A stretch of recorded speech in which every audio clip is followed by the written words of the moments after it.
आदाब अर्ज़ है। रिपोर्टर्स 21 में आपको खुश आमदीद कहते हैं। कराची प्रेस क्लब के स्टूडियो से मैं हूं फारूक समी। आज जिस इशूज़ पे बात करेंगे उसमें गुज़श्ता दिनों गुजर नाला, औरंगी नाला और महमूदाबाद नाले के जो मकीन एहतजाज कर रहे थे, उनकी जो कोर्ट हियरिंग हुई थी वो रह गई थी, उस हवाले से अपडेट करना था। कुछ दोस्तों ने कहा था कि आप उस हवाले से अपडेट करें। इसके साथ साथ पाकिस्तान और सिंध की जो सियासी सूरत हाल है उसके हवाले से बात करेंगे और साथ बात करेंगे जनाब आज जिस वक्त जहाँ मैं ये कर रहा हूँ जिस शहर के अंदर, उस शहर में एक दफ़ा फिर गैंग वॉर का आगाज़ हो गया है, तो उस गैंग वॉर के हवाले से। और कल जनाब हमारा कराची और ये हमारे पाकिस्तानी भाई एक बड़े आफत से बच गए, एक बड़े हादसे से बच गए, एक बड़ी दहशतगर्दी के वाक़े से बच गए, उस हवाले से भी बात करेंगे, जिस पर खराज तहसीन है कानून नाफिज करने वाले उन इदारों को जिन्होंने 5 किलो से ज़ायद का ये बम जो गुज़श्ता रोज़ रखा गया था, टाइम बम था ये एक तरह का, वो नाकारा बनाया और बम डिस्पोजेबल स्क्वाड को भी तारीफ़ जो जान पे खेल कर इन बमों को नाकारा बनाती है। तो जनाब आगाज़ करते हैं, लेकिन आगाज़ से कबल गुज़श्ता रोज़ जो मैंने इलेक्शन 2024 के ऊपर किया था उसके ऊपर कुछ लोगों की आरा आई थी और लोगों ने जो हमारे देखते हैं व्यूअर्स, उनका ये कहना था कि आप हमारी आरा कम से कम वो लोग जो नाम से कर रहे हैं कमेंट्स उसको रखा करें। तो जनाब इसमें जो हैं जैसे कुछ IBM के नाम से उन्होंने कहा है कि जनाब अल्ताफ़ हुसैन साहब यानी बानी मुत्तहिदा की सपोर्ट का कहा है। इसी तरह रज़ा अब्बासी हैं जनाब, उन्होंने भी, इसके साथ हाजी मंजूर साहब हैं उन्होंने भी, और इसके साथ साथ जनाब इमरान ख़ान साहब की जो फॉलोअर्स हैं उनमें शगुफ्ता अवान हैं कोई, उन्होंने इमरान ख़ान साहब को जो है वो सपोर्ट का कहा है। इसी तरह नजीब साहब हैं, उन्होंने जो बहादुराबाद हैं MQM बहादुराबाद या MQM पाकिस्तान जिसको हम कह रहे हैं, उसके हवाले से उन पर संगीन इल्ज़ामात भी लगाए हैं और उन्होंने उनको सख्त तनकीद का निशाना बनाया है। और इसके साथ साथ जनाब उज़ैर अरशद हैं, उन्होंने, अच्छा जी बहुत शुक्रिया उज़ैर, आपका बहुत शुक्रिया क्योंकि उन्होंने मेरी तारीफ़ की है, आपका बहुत शुक्रिया। उसके साथ साथ जनाब आबिद खान साहब में कहते हैं PTI ओनली, अल्ताफ़ 92 पार्टी, मतलब ये दो जमातें हैं जिनको वोट कास्ट करेंगे। इसी तरह जो यूज़र IV6 हैं कोई, उन्होंने कहा है कि जनाब भाई को बानी मुत्तहिदा की सपोर्ट का ऐलान किया है और उन्होंने कहा है कि उनको सियासी आज़ादी मिलनी चाहिए। अहमद रज़ा साहब हैं जनाब, उन्होंने दिल बना के भेजे हैं जी, आपके लिए भी बहुत सारे दिल। और जनाब शाहिद साहब हैं, उन्होंने बड़ा शो आने वाला है इसका इंदिया दिया है। इसके साथ ये है जनाब के मोहम्मद असलम भाई हैं, इन्होंने भी जनाब कहा है कि उन्होंने MQM पाकिस्तान के हवाले से कहा है कि MQM पाकिस्तान ने अभी तक जो शहर के अंदर मसाइल हुए हैं पानी बिजली गैस के, वो मसाइल हल करने में नाकाम रहे हैं। कुछ लोगों ने बहुत सख्त बात भी की है, कुछ ने कहा है कि जनाब ये जो वोट है वो हमारा सिर्फ भाई के लिए है क्योंकि हम भाई को सपोर्ट करते हैं और अदारों का नहीं है। अच्छा जी, कुछ ने दुआएं दी हैं जिनमें नईम करीम साहब हैं, आपका बहुत शुक्रिया जनाब। इसी तरह टॉय किड्स के चैनल वाले हैं, भाई हैं हमारे, वो उन्होंने जो है वो भाई बानी मुत्तहिदा की सपोर्ट का ऐलान किया है और कहा है कि इनके अलावा वोट किसी को नहीं देंगे। और एक सुफियान साहब हैं, उन्होंने कहा है कि जनाब सिर्फ बानी ही हकीकत हैं, इमरान ख़ान को सिंध में MQM के साथ जो है वो रब्ता करना चाहिए और इत्तेहाद करना चाहिए। और अनवर अली साहब हैं, उन्होंने कहा है ये लीडर वन ओनली। अच्छा जी, अज़हर यूसुफ साहब हैं, उन्होंने ये कहा है कि जनाब ओनली लीडर उनकी, ये भी भाई के सपोर्टर हैं बड़े पक्के वाले। अच्छा जी, कोई इदरीस भाई हैं हमारे जनाब, इन्होंने कहा है फारूक नवाज शरीफ ने कराची के लोगों को कहाँ तरक्याती काम हमसे करवाते हो, वोट किसी और से देते हैं सिवाय फैसल हुसैन भाई के। एक्सर वाले किसी ने जवाब दिया, आपने भी अभी तक कोई जवाब नहीं दिया, भाई जी से डर लगता है। अच्छा जी, बाकी अच्छा जनाब, ये इदरीस भाई आपकी बात का बिल्कुल ज़बरदस्त बात है।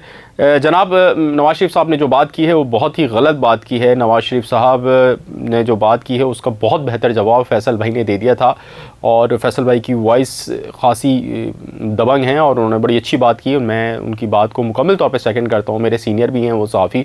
और दूसरी बात यह है कि नवाज शरीफ साहब जो कि अमीरुल मोमिनीन बनने के भी उनके बड़े ख्वाब थे और बड़े उनके मामलात थे, हमेशा टेढ़े ही रहे कराची के हवाले से। कोई संजीदा नोयत की तरक्याती काम उन्होंने कराची में कराए भी नहीं हैं। बहुत सारी चीज़ों में फैसल साहब ने रख दी हैं, फैसल भाई ने, जो कि मेरे सीनियर हैं, मैं पहले ही बता सकूँ आपको, और उन्होंने कर दी हैं। वाकई मैं क्या बताऊँ, कराची वाले सारे ही जानते हैं कि उस दौर में जो ऑपरेशंस हुए, जो आज़ादी इजहार को किल किया गया, उसके हवाले से सहाफ़ियों को शदीद एहतजाज उन्होंने उस दौर में भी किया था और बाद में भी वो करते रहे। इसी तरह जो सियासी जो सरगर्मियाँ थीं या जमातें थीं उनको भी अताब का निशाना बनाया गया, ख़ुसूसी तौर पे जो सिंध के अंदर मुत्तहिदा गवर्नमेंट पे जो ऑपरेशन रहा वो उसको जो जितने भी इंसानी हुकूक के इदारे हैं उन्होंने क्रिटिसाइज़ करते रहे हैं। तो जनाब ये बात हो गई। अच्छा जनाब और भी दोस्त हैं, उन्होंने कहा है, शौकत भाई ने भी कहा है जनाब, उनका भी शुक्रिया। अच्छा जनाब किसी का नाम रह गया हो तो माजरत। अच्छा जनाब एक साहब ने कहा कि इलेक्शन ना करवाए जाएं, जिसको सिलेक्ट करना है कर लिया जाएं। ये जनाब रेहान साहब हैं। अच्छा जी रेहान साहब ने और भी कहा है, रेहाना निगत है आई थिंक ये, और किसी का नाम रह गया हो पढ़ने में तो मैं माजरत चाहता हूँ। सलीम साहब आपका भी बहुत शुक्रिया। अच्छा जनाब सुप्रिया साहब आपका भी बहुत शुक्रिया। सिराज साहब आपका भी बहुत शुक्रिया।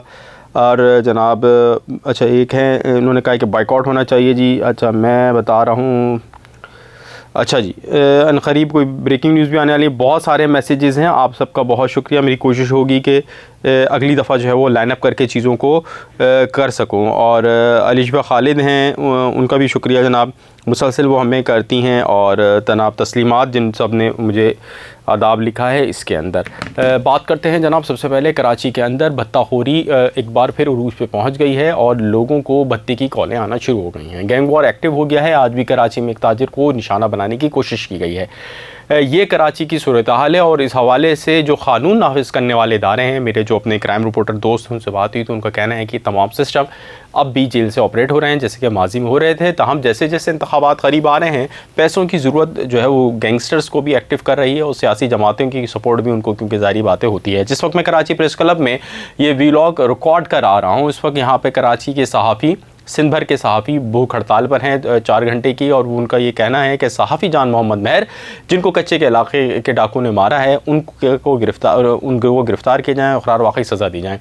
इस वक्त पूरे सिंध के अंदर अमन अमान की सूरत हाल बहुत ज़्यादा ख़राब है, और जो कि गुज़श्ता 15 साल से, जब से पीपल्स पार्टी की सरकार है, जब से ये ख़राब है।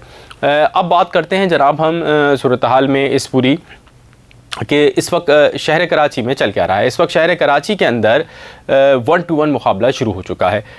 एक जानिब जनाब MQM पाकिस्तान है और एक जानिब MQM लंदन है। गुज़श्ता रोज़ MQM लंदन जिनके एक सबसे ज़्यादा, अगर या इस वक्त वन एंड ओनली या वन मैन आर्मी के तौर पर अगर कोई शख्स काम कर रहा है तो वो उनके बानी हैं, और उन्होंने कल ये बयान दिया है कि अगर जो भी MQM पाकिस्तान के जलसों में जा रहा है तो वो बुनियादी तौर पर वो MQM पाकिस्तान के जलसों में नहीं जा रहा, बल्कि वो एक हराम काम कर रहा है, क्योंकि MQM पाकिस्तान ने धोखा दिया है पूरे जो महाजिर कौम है या जो जितने भी लोग उर्दू बोलने वाले हैं उनको। और ये 19 जून 1992 को उसकी इब्तिदा हुई थी और उसके बाद से ये आगाज़ से अब तक जा रहा है। दूसरी जानिब सैयद मुस्तफ़ा कमाल या डॉक्टर खालिद मकबूल सिद्दीकी की जो टीम है वो ये दावा कर रही है कि पाकिस्तान पीपल्स पार्टी ने गुज़श्ता 15 सालों में सिर्फ जो है वो शहर को कुछ भी नहीं दिया, सूबे को कुछ नहीं दिया, और वो इक़्तिदार में आकर इन तमाम जितनी भी जो ख़राबियाँ हैं उसको वो दूर कर लेंगे।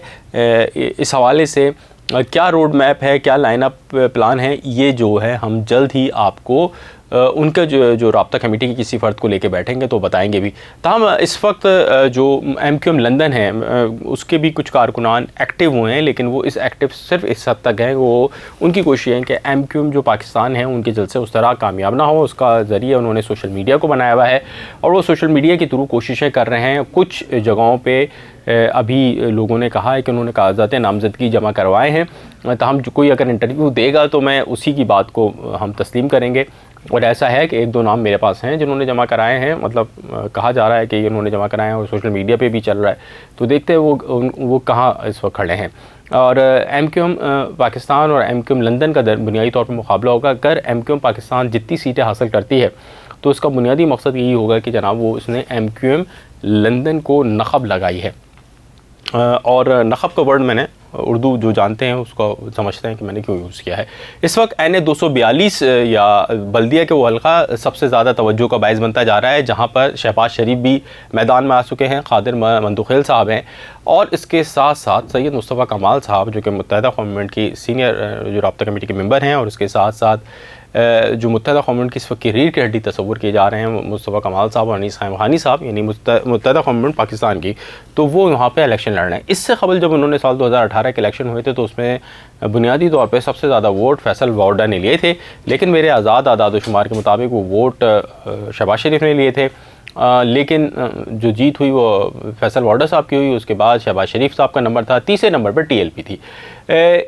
और चौथे नंबर के बाद या पाँचवें नंबर पे मुत्तहिदा कौमी मंच थी।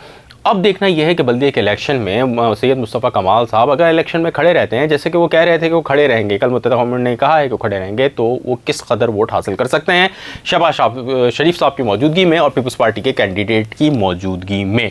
और अगर पीपल्स पार्टी अपना कैंडिडेट बिठा देती है तो फिर तो मुस्तफ़ा कमाल साहब के ग्राउंड रियलिटी के मुताबिक, यानी जो वहाँ की ग्राउंड रियलिटी है उसके मुताबिक भी उनका इलेक्शन जीतना खासा मुश्किल होगा।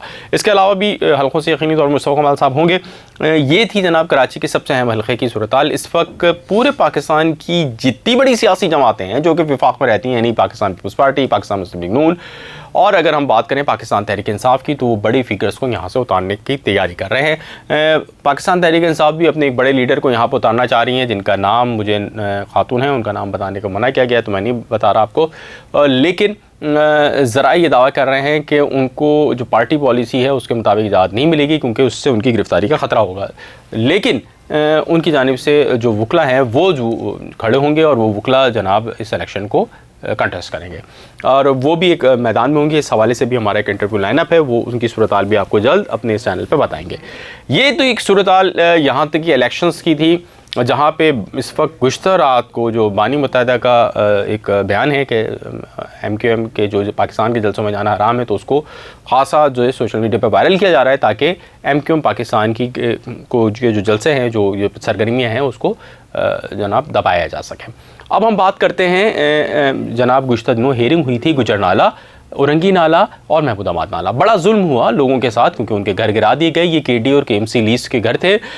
KMC लीज, जो लोग इन चीज़ों को समझते हैं उनको अंदाज़ा होगा कि KMC लीज ज़रा ज़्यादा मजबूत तस्वुर नहीं की जाती, लेकिन और कच्ची आबादी की लीज थी, जिनको ट्रिब्यूनल्स के अंदर जो है वो एक्सेप्ट कर लिया गया था। ताहम अदालत ने, यानी जो बाद में फाजिल जजेस थे, उन्होंने उसको उड़ा दिया और उसके नतीजे में उनके घर में स्पान कर दिए गए। ये 6000 से ज़ायद लोग थे, यानी 7000 से ज़ायद लोग थे। अगर हम उनके किराए के घरों को शामिल करें तो ये 10,000 से ज़ायद फैमिलीज़ थी जो कि यकायक ज़मीन सड़कों पे आ गए और उनको अपने घर ढूंढने में मुश्किलात का सामना हुआ। वो लोग जो कि किराए पे थे, उन्होंने वो तो किसी न किसी तरह उन्होंने एडजस्टमेंट कर ली। जिनके अपने घर थे, यानी 7000 के करीब, वो लोग इसमें खासे परेशान हुए और वो गुज़श्ता 3 साल से अदालतों के चक्कर लगा रहे हैं। उनको मुतबादिल देने का वादा किया था पाकिस्तान पीपल्स पार्टी की सरकार की जानिब से, ताहम वो वादा वफा नहीं हुआ, जिस पर शहरी तंजीम की मदद से उन्होंने, यानी एक NGO है, उसकी मदद से उन्होंने तौहीन अदालत की दरख्वास्त लगाई। गुज़श्ता दिनों इस पर जब समाअत हुई थी तो मेयर कराची को तलब किया गया था, चीफ सेक्रेटरी को तलब किया था। मेयर कराची चीफ सेक्रेटरी साहब जब वहाँ पहुँचे तो अदालत ने बरहमी का इज़हार किया। अदालत ने बोला कि जनाब ये आपका काम था, आपको करना चाहिए था। जिस पर चीफ सेक्रेटरी और जो कमिश्नर कराची के नुमाइंदे मेयर कराची मौजूद थे, उस दौरान बताया गया कि जनाब हम कैबिनेट से मंजूरी रहने ले गई है और हमने 2 प्रपोजल दिए हैं, इन दोनों प्रपोजल्स में से किसी एक का इंतखाब मुतासरीन ने करना है। अदालत ने बोला ये अदालती हुक्म है, ये अदालती हुक्म है, आपको फॉलो करना लाजमी है। इसी वक्त जिस वक्त ये बात चल रही थी, जस्टिस मोहम्मद अली मदर की सरवाई में 3 अपनी बेंच कर रहा था, तो बेंच में शामिल जस्टिस हसन नज़र रिजवी बोले आपने आधे कराची को गोड बना दिया है। वो मेयर कराची भी वहाँ खड़े हुए थे और वो थे, लेकिन किसी ने इसका बात का जवाब नहीं दिया। उन्होंने बोला आपने आधे कराची को गोड बना दिया है और आपसे ये चीज़ नहीं हो रही। और उसके साथ उन्होंने बोला कि गुज़श्ता दिनों फैसल सिद्दीकी एडवोकेट, जो कि उन्होंने एक रिपोर्ट पढ़ी थी जिसके अंदर बताया गया था कि वहाँ पर जिस जगह पर उनके लिए ज़मीन मुख्तस की गई है मलीर में मुतबादिल की, वहाँ पर अमन व अमान का मसला है और सिंध पुलिस के अलावा प्राइवेट सिक्योरिटी भी चाहिए होगी। तो उन्होंने कहा कि आपको ये किस किस्म की रिपोर्टें भी आप सामने ला रहे हैं। ताहम मेयर कराची ने कहा कि अब हमने इनके ऊपर छोड़ा है, जिस पे वहाँ पे वकील ने बोला कि जनाब हम आप पे छोड़ते हैं कि आप बस दोनों में से कोई एक करें, लेकिन बस हमें मुतबादिल दे दें। जिसके बाद 15 दिन का टाइम सिंध हुकूमत को दिया गया है। इस दौरान भी गो के जस्टिस मोहम्मद अली मदर साहब जो हैं ख़ासे, जो हम अगर दीगर फाजिल जजेस के हवाले से बात करें तो उन्होंने ख़ास बर्दाश्त का मुजाहरा किया। तो हम उन्होंने कहा कि जल्द ये काम करें। बेंच में शामिल और एक फाजिल जज ने कहा कि चलने तो कट ही जाएगा सफ़र, आहिस्ता आहिस्ता। मतलब उनका कहना था कि सही है, कोशिश सही सिमत आप जा रहे हैं, किसी तरह भी इनको मुतबादिल फराहम करें। और 15 दिन के लिए ये जो तलवार लटक रही थी ये वहाँ से टल गई है। और ये जो तौहीन अदालत की दरख्वास्त है ये ख़तरनाक साबित हो सकती है कि अगर आइंदा 15 दिन के अंदर सिंध हुकूमत की जानिब से, यानी जो अब निगरान सेटअप है जो भी है, उनकी जानिब से अगर इनको मुतबादिल की घरों की फरहमी का सिलसिला शुरू नहीं होता या इस हवाले से कोई मज़ीद पेशरफ नहीं होती जिस पर अदालत मुतमईन हो, तो जनाब ये दो चीज़ें थी। इसके साथ साथ मैं आपको बताऊं कि गुज़िश्ता दिनों जैसे मैंने आपको बताया था कि इलेक्शन के साथ ही बत्ताखोरी का आगाज़ हो गया, वहीं दहशतगर्दी की वारदातों का सिलसिला भी शुरू हुआ है। और इस हवाले से जनाब गुज़िश्ता दिन मतलब एक बम जो बरामद हुआ और इस बम की निशानदेही हुई कि वो मशकूक बैग था जिसको खोला गया, तो बाद में पता चला कि उसमें एक बम था और वो बम पेशावर से रखा गया था और गुमान किया जा रहा है कि उसमें कलअदम तंजीमें शामिल हैं, मजहबी कलअदम तंजीमें शामिल हैं। और वो बम यहाँ तक ट्रैवल करते हुए पहुँचा था। हम खुशकिस्मती से वो बम जो है वो फट नहीं सका और बाद में हमारे बहादुर BDS के जवानों ने, हमारे कानून नाफिज करने वाले इदारों ने इसको नाकारा बनाया। अल्लाह का शुक्र है कि ये बम अगर फटता तो ये रूढ़ी के मुकाम पे फटता, अगर ये अपने मुकर्ररा मौके पे फट जाता तो ख़ासा जानी नुकसान होता। इस पर हमें अल्लाह का शुक्रगुजार होना चाहिए। मतलब होना तो ये चाहिए था कि बम रखने वाले बम रखने से पहले पकड़े जाते, लेकिन फिर भी अल्लाह का शुक्रगुजार हूँ और वो जवान जिन्होंने इसको नाकाम बनाया उनको कभी हमें शुक्रिया अदा करना चाहिए। ये था जनाब आज का व्लॉग। कोशिश करेंगे कि आइंदा आने वाले व्लॉग को मज़ीद बेहतर बनाया जा सके और कोशिश करूँगा कि एक आज के लंबा हो गया, इसकी वजह से कोशिश करूँगा कि आइंदा जो भी व्लॉग हो उसमें जो कमेंट्स का मामलात हों उसके लगाए से एक अलहदा व्लॉग हों ताकि वो मुफस्सल रहें। आपको बहुत शुक्रिया अदा वर्ज़ है। अगर अभी तक आपने हमारी चैनल को सब्सक्राइब नहीं किया तो कोशिश कीजिएगा, सब्सक्राइब कर लीजिएगा। हम बड़ी जो है हौसले के साथ और सब्र के साथ और जो है वो सच आप तक पहुँचाते हैं। आपका बहुत शुक्रिया अदा वर्ज़।